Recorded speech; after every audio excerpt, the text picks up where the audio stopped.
بسم الله الرحمن الرحيم السلام عليكم ورحمة الله وبركاته ما أنت وحي صورتك شيء إن ورئيس كوبان لا يشو صاحبكي سمفل عبد الملك مصعد دون عبد الملك سلو صاحب دوهي دولير waxaan rabaa su'aalo kooban inaan ku weydiiyo oo ra'yiga bulshadana inta badan u badan marka hore waxaad iga warantaa ololaha u kaalmay kuwan si kooban iigu sharax bismillaahir rahmaanir rahiim waan islaamaya adiga iyo maxaa inteena daawanaysa assalaamu calaykum waraxmatullaahi wabarakaatuh ololaha kaalmay kuwan waa olole maxaa warbaahineed oo istusa dadka jilicsanaya inta ladan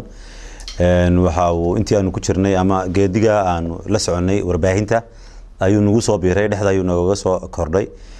waxaan noo imanay maxaa dad jilicsan ayaa laga yaabaa in labadii bilood mar noo yimaadaan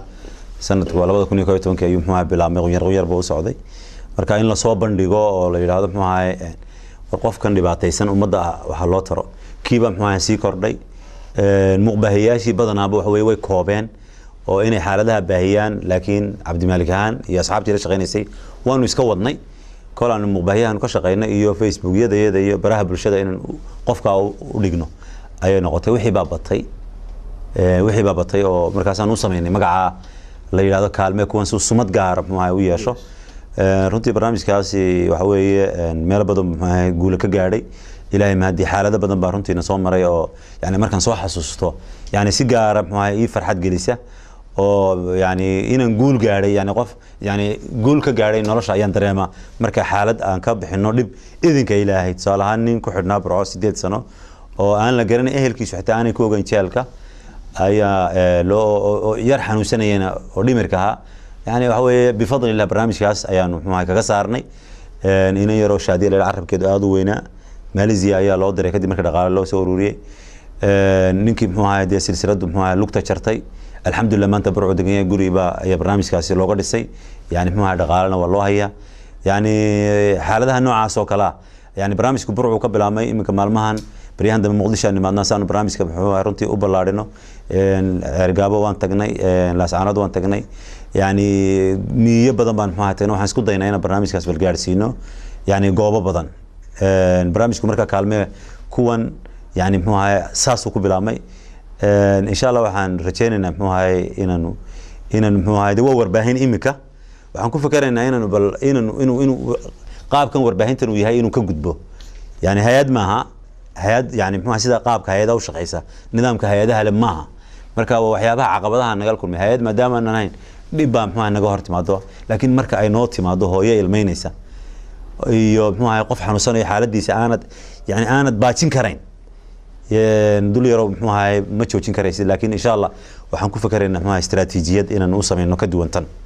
aw samaysan waa tahay taa waa coldan waa lagu bartay waa khayr Allah ku siiyay taas oo ku macsan tahay marka siyaasadda timaado dad baa kugu dhaleela balko ka war يو أنت أدونك اللي تشوفه دليل محمود مرة ماتو بني آدم كوحوي هدو وحسميو يعني دليش محمود هاي كما بايسو وسيدي شحائية إنك محمود لسعودية أمريكا وتين مربع محمود هاي هذا الكلام لها مركا سياسته دول يرو حوي وقايبنا رشة كم يتأرمها بالشدة أرمها سياسة أرمها دينته أرمها عافماتك بيأدى أما ديجان كأنه جوهر رئيسا وين سامينية يعني مركز سياسات دي أنا محا سياسي ماهي مالك ما ترسني عدنا وما شقيه دولتنا وما شقيه لكن أركتي ده إذا وحنكبها هي برها بالشدة ما دام وحي أنا إسامينية وتاس سياسات على جيها بين أركتي أما عد كلا أركتي لكن أرمى بدنا عن كهذا لتشرة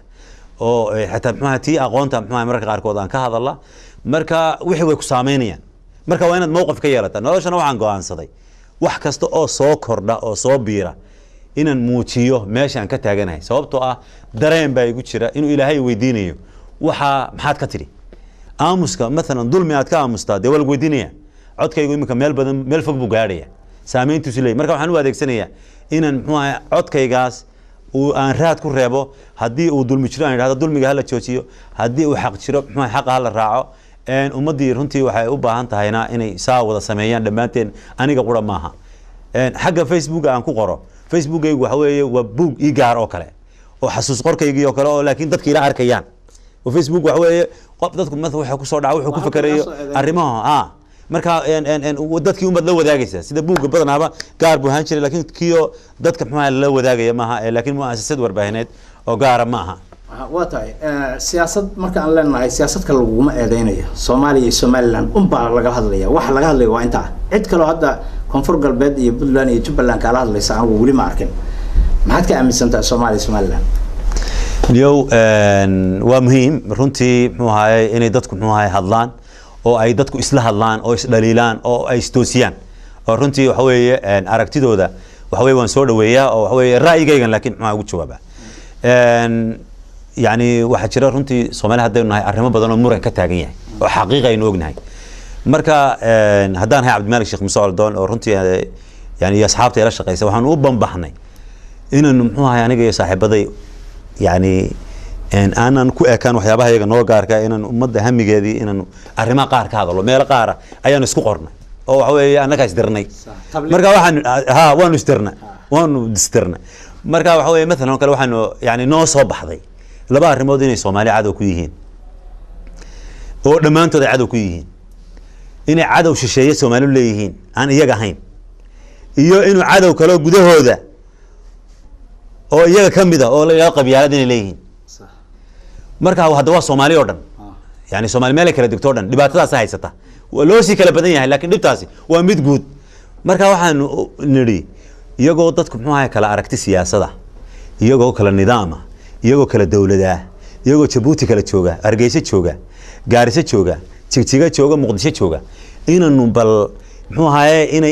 inaanu naano waryaareen radar ilmaada rayaal wax wada qabsado cadow isuma tiidine kala nidaam hadaan doontaan noqdo laakiin cadowgiina waa kaas weeye yaan la isku kiin jeedin cadow kalena waad leedihiin qabyaalada ta loo soo marana oo cadowga laftiisu adeegsadana waa qabyaalada marka taasaan muxuu ahay runtii yani muxuu ahay aanu meel kasta kaga hadalaa laakiin yani maaha aragti siyaasadeed maaha xitaa muxuu ahay مثلا kale Soomaaliland ka soo horjeed waxyaabaha badanaaba aan ogahay yani ay dad badan iyo oranayaan Soomaaliland ba ka soo horjeeda runtii in badan baan sheegay wax laga yaabaa in dadku muxuu aanay daawan anigu Soomaaliland kama soo horjeedo laakiin cadowga Soomaaliland baan ka soo horjeedaa oo iyo cadowga Soomaali kasta marka intaas halkaas anigu cadowgaas ay muuqdee yani arrimihiin kale Soomaali arrimahoodan kale يعني وان كو احتراميا maxaa arrimaha runtii waa waxyaabo maxaa leegu dhajiyay waa waxyaabo badan maxaa midnimo oo oleynaya يعني waxyaabaha lagu dhajiyay runtii waxa weeye waxyaabaha yani waxyaabo ka weyn ayaa maxaa umada haysta yani annaku maxaa arrimaha Soomaalida iyaga go'aan ka gaaraya inay Soomaali maanta maxaa kala daadato oo ay gobol ka noqoto inay midowdo yani aniga Cabdi Maalik Muuse Aldoon iyo asxaabtaydu mid gacanta noogu jirta maaha daaima laakiin waa la ku dhajiyaa mid baana ka timi dul yarow mid bimeel bay ka timi meeshii aanu farta ku fiiqanay ku timi meeshii aanu cadowga lahayn ayay ka timi ma noo soo maleegay waa qorshe nalo maleegay maadaama iyaga aanu ku shimbira waaqlayna nidhaana waa ka cadowgii Soomaaliya ka ayaa cadowiniya Soomaaliland oo idinku maxaa Soomaalida ka cadowdii maaha kaas cadowdiina ayaa kiiba fakiray oo aanu filmaan gaagaaban ka sameynay oo yiri muxuu marka Cabdi Maalik saad yani ugu dirta dadkiisa Soomaaliland buu ka soo horjeeda waa waxna la ku dhajiyay laakiin xaqiiq maaha oo wanaaga Soomaalida meel kasto ay joogto waxaan jecelahay in wanaagooda ayaan jecelahay ka talina biidna Ilaahay ana waafajiyo insha Allah dad baa halkan xilba u soo doontay warbaahin baa qortay in xil lagu magacaabay taa maxaa ka dara niyow warbaahintu maaha markii ugu horeysay ay wax qorto aan jirin aniguna badanaaba kama jawaabo wax kasto la qoro waxaan halkan ka cadeynayaa inaanu jirin xil aan soo doontay iyo xil lay magacaabay waaba loo magacaabay bay leeyihiin oo xil baabu hayaaba Cabdi Maalik waxa weeye markan aanu Muqdisho joogo toddobaadkii ugu horeeyay ayaaba la soo qorayba marka waxa weeye waxaan u bayaaminayaa ummadda meel kasto ay joogto inaanan anigu muxuu ku shuqul lahayn wax xila oo xil anaaba magacaabay oo aniga asxaabtayda oo magacaabana soonigan ku sheegay labada arrimood baan waynaaba marka ismaba qabanayaan baynan muxuu hadaan meel isku dhajiyo aan xil qabto tii hawlahayga maba qaban karayo anigu waxa weeye kun xil baan helaya meel badan baan ka helaya laakiin walaal arrimahaygan kale ayaa iga muhiimsan inaan qabto oo aan muxuu wax Soomaalida muxuu يعني muxuu ay tahay inaan uga digo ayaa iga muhiimsan Muqdisho marka waxaad u timaado waa un kaalme barnaamijkaas inaad wado oo dadkii ku caawinayso Soomaa Muqdisho markan yani dhowr arrimood baan u nimi arrimaha waxa kamid ah horta Cabdi Tahliil arrinkiisa inaan muxuu la meel dhigno oo waxa weeye waan guda galay oo waxa weeye Hindiyaan insha Allah u wadnaa biidin Allah karim taas waxa weeye Cabdi Tahliil qodob kalena muxuu ahaay waan u nimi oo runtii waxaan doonaynaa inaan iyo socdaal dalalka carabta inaan muxuu ahaay gaadhno oo dee safaaradii noogu dhawaaba muxuu ahaay halkana marka waxaan doonaynaa jawla carabiya oo Kuwait iyo ka bilaabmaysa Qatar Imaaraat yani Sacuudiga waxaan doonaynaa inaan muxuu ahaay dee inaan gaadhno oo badanaa dee gudaha ayaan joognaa marka yani daa'iman dee waxaan aragnaa wasiirro iyo maamullo baxaya markaas aan si waa Soomaali badan oo idila nool baa joogta adiga teamka uga baxaysan waxaan doonahay inaan baxno qorshahaas jiraan iyo asxaabtaydu inaan baxno marka waxa weeye insha Allah waxa weeye socdaalkaas oo aan filayo inuu ka bilaamayo Kuwait ama Qatar insha Allah biidhnillah alkareem oo aan gadaal ka soo sheegi doono ayaan muxuu soconaa waxaan doonaa wanaagaas runtii ayaan doonaynaa muxuu inaan muxuu ka talino waa tahay waa soo gabagabeynayna marka waraysiga waa soo gaabinaynaa dadka inta badan kugu dhaliilaya arrimahan siyaasadda iyo arrimahan howlahan la kala wado iyo ma la hadashaa iyo waan wada hadalaa ku soo wacaan talooyin iyo xubsiyan dadku de maadaama qofkii lagu xidhan yahay maadaama codkiisuna meel fog gaaray dad badan ku xidhan yihiin yani goob kasta waxa weeye hadal iyo warbixin iyo dadku nooc bay wadaan warbay noo wadaan taageeray wadaan talay wadaan ha waxyaabo badan bay wadaan runtii dadku waa la noolahay intaanu ka awoodi karayno sababtoo de yani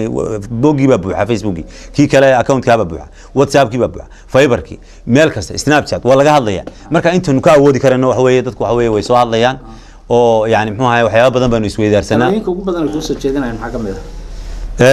niyo qof kastaaba meel buu danaynaya barnaamijka kaalme ku niyo barnaamijka wad niyo barnaamijka inaad ku guda jirtaan wacyi gelinta muxuu ahaay wad niyo arrimaha siyaasadda muxuu ahaay iskaga baxbay yiraahdaan oo iyagana muxuu ahaay dee arrimaan waan ka wada hadalaa marka dadku talooyin badan bay muxuu ahaay runtii ayay wadaan waxay wadaan oo kale arrimo badan oo fikrado badan oo muxuu ahaay Soomaalida fikrado badan bay dadku ku wadaan oo dadkii baan la noolahay oo dadkii markaan hadlayno anigu aan barnaamij toos ah soo galayo dadkii baan la noolahay dadkii baa igu xoojinaya nooga gaarsi fariintan maxay kuwa kula adaa madaxda arka kale fariin naga gaarsi way sameeyaan wax kasta way sameynayaan marka dadku yani dadkeenu niyo dad wacan weeye dadkeena Soomaalidu aad iyo aad u fiican yihiin yani imika barnaamijyadan aanu wadno iyaga qayb ka qaatay iyaga qayb weyn ka qaatay oo anaku waxyaabaha yaab kale aan doonayay aan ilowsanahay imika barnaamijka kaalme kuwan wuxuu ka bilaabay Burco Tuliyo dadka ugu badanna waa Burco iyo agagaarkaas dadka ka faa'iideystay dadka soo kaalmeynayay ma yahayn qabiil ma yahayn deegaan ma yahayn dad hal siyaasad aaminsan waxay ahaayeen magaca Soomaalinimo islaamnimo ay dadkaas ku kaalmeynayeen marka wanaaga waxyaabo badan oo aan ka bartay Soomaalida wanaageeda ayaan bartay ilaahay khayr siiyo marka waxaan go'aansanay inaan dhulalka badan ee Soomaalidana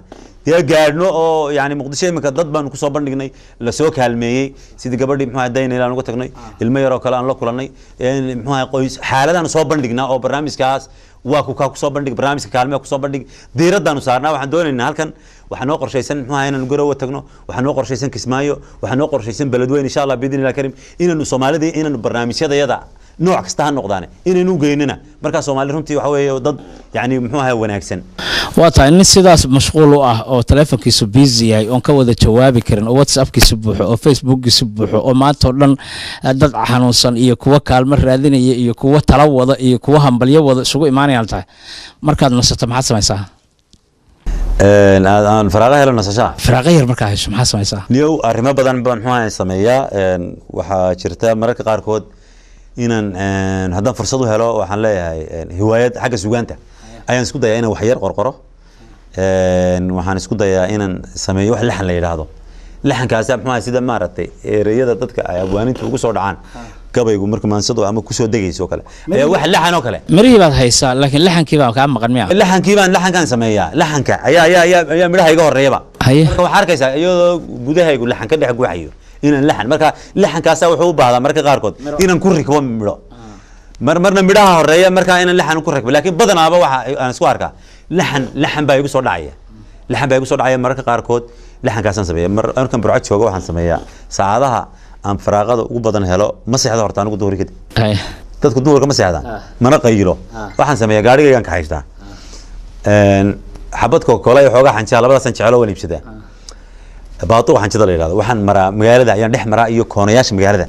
ayaan aad u maraa wadada maartay berbero baxday wadada caynaba baxday marba inta halka ka gaadho ka soo laabta inta gaariga aan wato waxaan ku alifaa laxan baan sameeyaa waa marka igu haboon aan laxan ku sameeyo laxankaas wuxuu baahay mobilka inaad ku duubtid inaad xasuusatid inaad ku celcelisid marka yani intaas oo laxan baan sameeyaa laxan badan baa iga lumay oo mobil iga raacay qaarna waan xasuustaa marka taasaan waa hiwaayada aan jecelahay ay ka mid tahay laakiin waxa la yiraahdaa waa dhinaca jacaylka kaliya wadanimo way jirtaa oo iyo waxa jirta oo kale tahriibta xitaa qaar baan ka sameeyay oo dalkayga iyo duruuftiisa daayarta tahriibaysa dabadaha oo sii jeeda ayaa damaqday diirkayga ayaan xitaa laxan saaray dalkayga iyo duruuftiisa daayarta tahriibaysa dabadaha oo sii jeeda ayaa damaqday diirkayga hey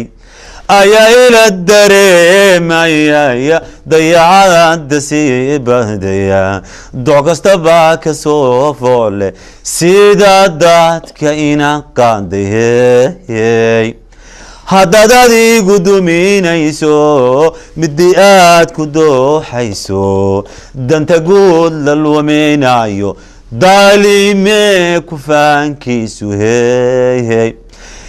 dalkayga iyo duruuftiisa daayarta tahriibaysa dabadaha u sii jeeda ayaa damaaday diirkayga hey waa tahay aad iyo aad u mahadsantahay waa kaaga mahad celinaya runtii inaad heestan noogu soo xirtay daawadayaal waraysiga koobna aan la yeeshay cabdimaalig muuse coldoon oo samafala ah saaxiibka saxafi ah inta ayaan kusoo gaabinaya uga mahad celinaya waqtigiisa iyo suugaantiisa mar dhow waxaanu ka baqayaaba inuu dhinaca suugaanta nooga leexdee bal xaggan kaalmada noo jooga haddii alla idmo aad u mahadsantahay